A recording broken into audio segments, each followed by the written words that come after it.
What's up guys, Mitch with Prism Supply here today with our shop's brand new 100th anniversary 2003 XL1200C Sportster. So this pristine example of a Sportster we have, what are we gonna do with it? And we're gonna make it look pretty awesome using Prism parts, stuff like that. The trick is we're gonna use like hand tools, very basic tools, something that you can do in your driveway and make it very approachable, show you how to make a really cool bike, minimal effort, minimal fab skills involved, and I'm gonna go along, give you tips and tricks along the way, show you how easy it can be to make your Sportster a cool little ride.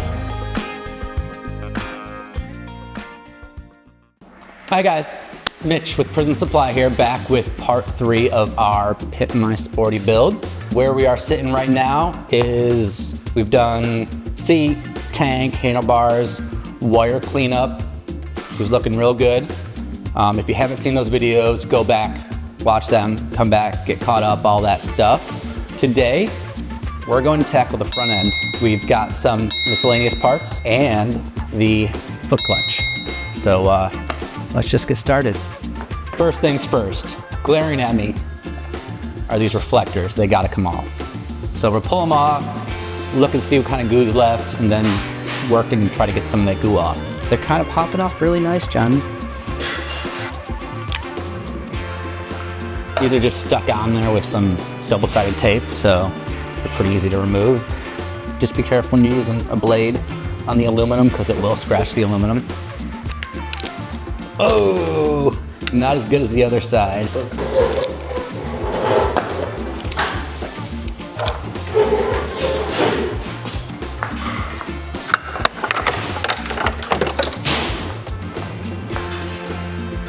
So good little trick. We have this plastic scraper, a spackle brush, a plastic spackle brush will work, and it'll get that goo off without messing your forks up. Cool, done. In preparation to get this wheel changed, we're gonna take the fender and the brake caliper off just to make our life a little bit easier. It's 12 point, yes, but I'm using a 10 millimeter open end because that'll work on it. These are just metric, that's why. You can use open end on any size, as long as it's correct.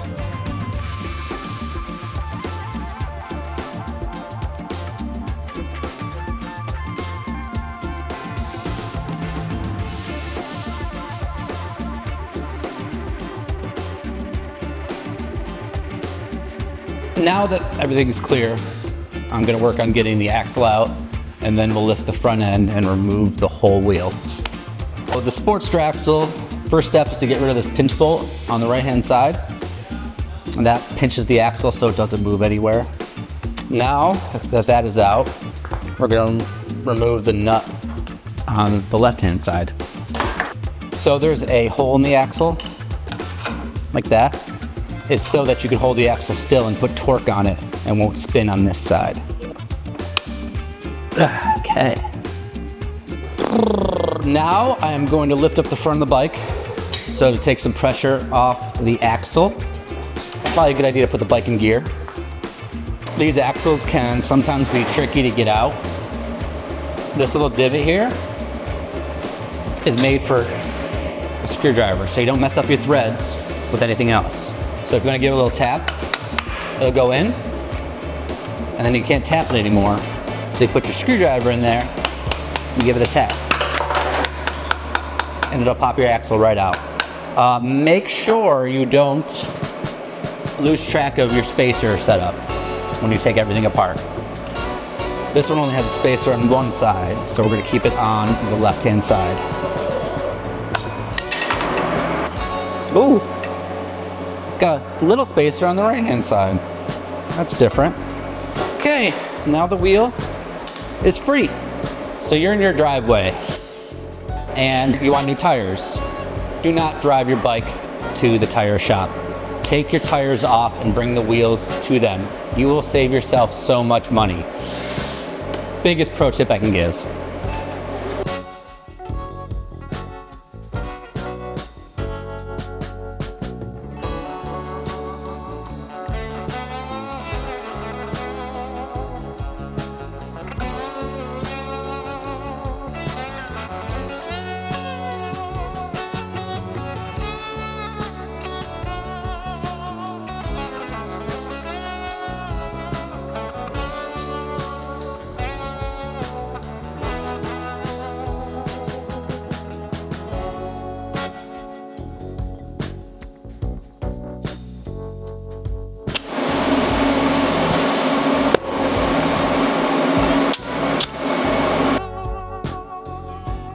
Now we're back from changing tires. Next thing we're gonna do is gonna replace the rotor with one of our Prism front rotors. No getting around this, you're gonna need some oogie-doogies for it. So I'm gonna need an impact. If you don't have an impact, get a buddy that has one. These are Loctited and they're very hard. They're tough to get out. No getting around that. This is our front rotor. Fits dual and single-sided. And that'll just go here. Fits real nice. And we have the chrome colony bolt kit as well. Available on our website. A little bit of blue Loctite at the end for safety reasons.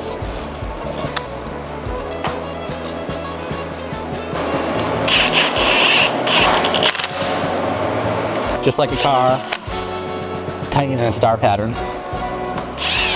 I like to go real loose to begin with, just to make sure it's all seated correctly, no cross threads, and then I'll go back out and give it a couple. I'll also come back and do it by hand, just to make sure. You can put this wheel back on just the way you did it before, but before we do that, we have some fork gaiters. So while everything's floating here, we're gonna take the forks out, put the fork gaiters on, and then put the wheel back in. Now you only need to loosen it enough to where the fork slides. You don't have to take them all the way out. And if these are real dirty, now's a really good time to take and give them a good clean, good polish, whatever you want to do.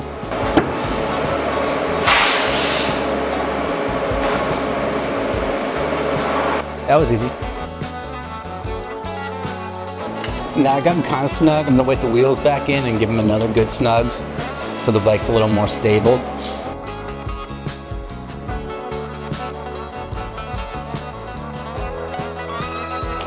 Okay, put the wheel back between the forks and reinstall the axle the same way you took it out, with the same spacers between the same parts.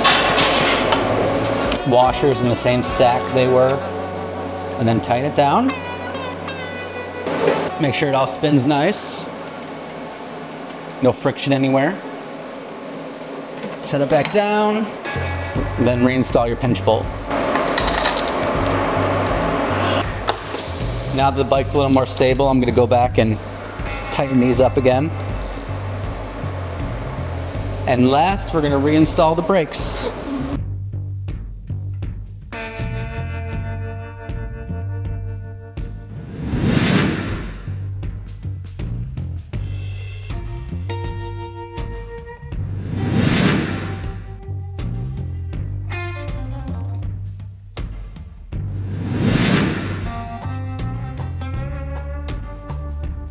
So we're gonna put the front end mirror on the Sportster. This is a 39mm front end, which needs this adapter piece, which if you buy the 39mm front end mirror, comes with it. You just take the bolt out, put it in, adjust it to where you need it, real simple.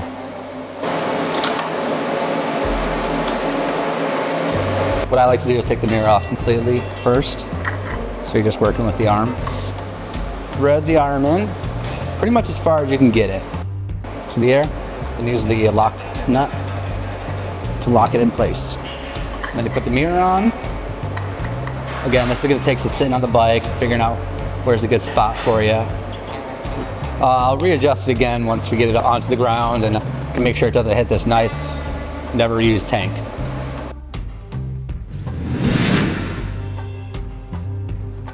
We've got this cool old fender we picked up at the swap meet. Well, say Johnny picked it up at the swap meet. Johnny, what's it off of originally? Either an Ironhead or a Super Black. Yeah, probably both, honestly. We think it might look good on this bike. We don't know yet, we're gonna get it on, but we know it's a little long, so we're gonna trim it up probably about here and probably about there. And I wanna keep this really cool little roll to it. So do a quick little chop, and if you wanna follow along, that's what you're here for.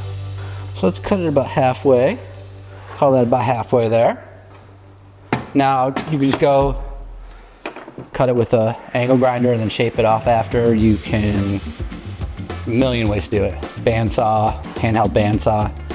You are gonna need some power tools involved here. This is a little advanced for what the video is doing, but we're gonna make this bike look really nice.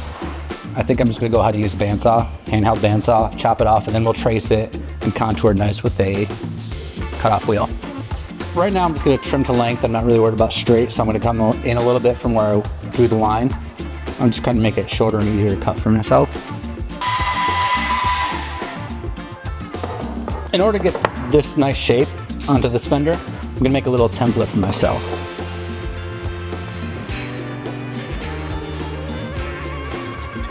And they come back along. I'm gonna cut off all the excess.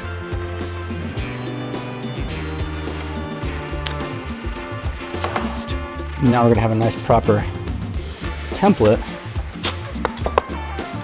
to lay over here. Just kind of line it up nice and wrap it around. And now we have a nice template to draw on our curves. Put that on.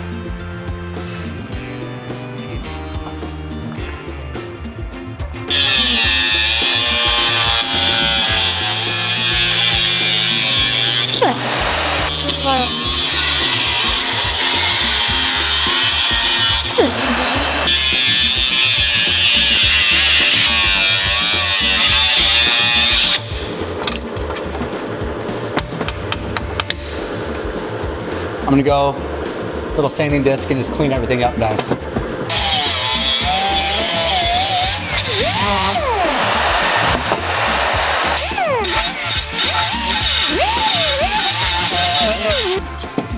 That was a quick cut. Nice, good, appropriate. I'm gonna put a quick coat of paint and then we'll be back. We threw a coat of paint on the fender, and while it's drying, we're gonna put the foot clutch hand shift setup on. First step, remove foot pegs and derby cover and shifter and the clutch cable. Once we get there, we'll move on to the kit. Now, the foot clutch will work with this foot peg. We just gotta remove it to make easy installation. And now that we've removed these as well, it will leak a little bit of oil, so you might want to put a rag underneath it. Now that you have everything off, I removed the clutch perch from the handlebars just to make life easier. And now that I'm going to take the clutch cable out, as long as you have the bike level, it shouldn't leak any primary fluid, so you can not worry about that. I'm going to remove the ramp and the clutch cable at the same time.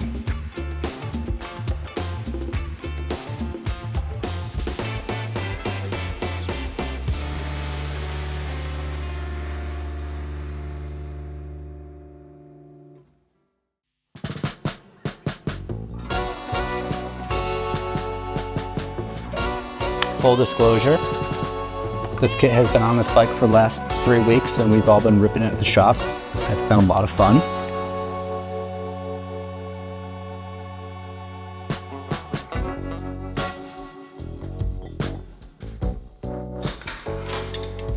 And you put on the shifter of your choice. We're going to use our long jockey shifter with a ball shift knob on there. Make sure you have full throw in both directions. It shifts in both directions. And there you have your kit.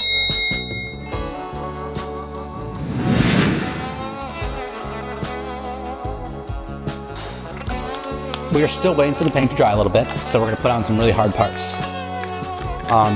This is our oil cap. Ready for the hardest install? There.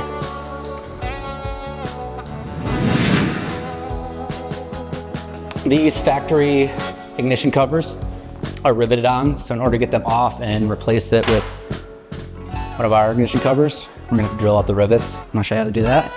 The easy way to do it is just to go slightly bigger than the hole in the rivet, pull the head off the rivet. This will come out and there's screws underneath it. Now that we have this cover off, we're gonna put that one in its place. Real easy. Just slip it on there. Put some Loctite on the bolts and line her up. A little straight Loctite.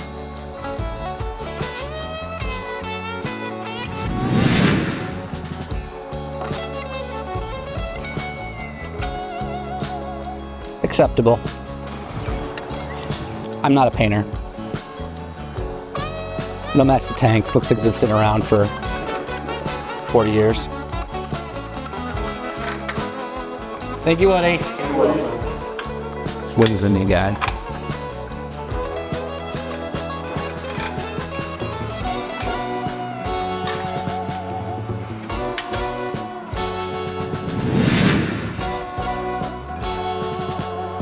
Here we have the front end done. Day number 3 in the books. Front end check. Wheels, gators, rotor, mirror, fun stuff. We did all little bits and bobs. Check. A couple little things here. And then we did the foot clutch on the other side.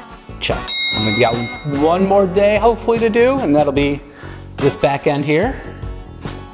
In the meantime, like, comment, all that stuff. Say hey. Come back and see us in 2 weeks, and we'll have a finished bike.